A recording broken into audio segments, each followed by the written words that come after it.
La parole humaine, franchement, c'est un vrai chaos. Entre les hésitations, les répétitions, les faux départs, comment est-ce qu'on peut bien transformer ça en un texte qui soit parfaitement clair? Eh bien, c'est le défi qu'on va relever ensemble. On y va! Voilà notre point de départ, le chaos à l'état pur. Ça, c'est une transcription brute, exactement comme on l'entend. C'est un vrai méli-mélo d'hésitation, de répétition, c'est presque illisible. Notre mission, si on l'accepte, c'est de décoder tout ça pour en faire un message limpide. Et pour y arriver, voici notre feuille de route, notre plan d'attaque en 5 étapes. On va construire ensemble, pas à pas, notre code pour passer de ce désordre à un texte super bien structuré. Alors, première étape, on plonge dans le chaos. En transcription dite intégrale ou full verbatim, l'objectif, c'est de tout capturer. Vraiment tout. Y compris toutes ces petites imperfections qui, au fond, rendent notre façon de parler si humaine. On passe maintenant au deuxième point. C'est là qu'on commence à mettre de l'ordre dans tout ça. On va s'attaquer à la règle la plus fréquente, celle que l'on rencontre tout le temps. Comment on gère la répétition involontaire? Bon, alors, c'est quoi exactement une répétition involontaire? La règle est très précise, il faut que ce soit un mot d'au moins 2 syllabes, ou alors un groupe de mots, ou même une phrase entière qui est redite. Et attention, ce critère des 2 syllabes, c'est vraiment la clé. Et la règle pour la transcrire, elle est d'une simplicité redoutable. Ce qui est super intéressant ici, c'est de voir la règle en action. Chaque morceau répété est simplement séparé par un tiret et un espace. C'est une formule magique à retenir, tiret plus espace. Prenons un exemple bien concret pour que ce soit limpide. On entend « tu sais, c'est comme ça ». On sent bien la petite pause, la reprise. Eh bien, la transcription avec le tiret et l'espace, elle reflète parfaitement cette petite hésitation. Allez, un petit test rapide juste pour être sûr que c'est bien compris. Si on entend « je suis allé au marché », d'après la règle qu'on vient de voir, comment est-ce que ça doit être transcrit? Et voilà la bonne réponse, je suis allé au marché. Le détail qui tue ici, c'est bien sûr le tiret suivi de l'espace, mais notez bien aussi la majuscule sur le deuxième je. Pourquoi? Parce que chaque reprise d'un début de phrase, hop, prend une majuscule.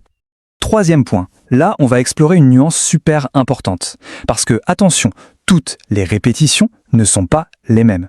Il faut absolument savoir faire la différence entre un simple bégaiement et une répétition qui est faite exprès, pour insister, pour mettre l'emphase. Commençons par définir ce qu'on appelle un bégaiement dans notre contexte. En fait, c'est la répétition soit d'un mot, d'une seule syllabe, soit juste du tout début d'un mot. Et petit indice, la règle de ponctuation, elle, n'est pas du tout la même. Cet exemple est parfait pour illustrer ça. Il doit déjà porter les idées, les valeurs des autres. On entend bien ce petit trébuchement rapide sur la syllabe 2. La transcription le capture en reliant chaque répétition par un tiret, mais cette fois-ci sans aucun espace entre eux. C'est ça la différence. Allez, mettons-les côte à côte pour que ce soit bien clair. À gauche, on a le bégaiement, une syllabe qui se répète. La règle, c'est un tiret sans espace. Par exemple, ce. Et à droite, la répétition volontaire, celle pour insister. Là, l'intention change tout et on utilise une simple virgule, comme dans champion olympique. Ok, on maîtrise maintenant les 2 règles principales. C'est le moment d'aborder le 4e point et d'ajouter la dernière petite couche de finesse avec quelques cas particuliers qui sont importants à connaître. Alors voici 2 remarques super importantes à garder en tête. Premièrement, la majuscule. On l'a déjà vu, mais c'est bien de le répéter. Si une répétition arrive en tout début de phrase, chaque bloc répété commence par une majuscule. L'exemple est très clair, et moi j'ai dit non. Deuxièmement, et c'est crucial, si la répétition est faite exprès pour donner du poids au mot, c'est toujours une virgule. Jamais un tiret, comme dans « je veux vraiment y aller ». Bon, eh bien ça y est, on a maintenant toutes les clés en main. Il est temps de passer à notre 5e et dernier point, et de tout rassembler dans un résumé ultra clair et concis de notre fameux code.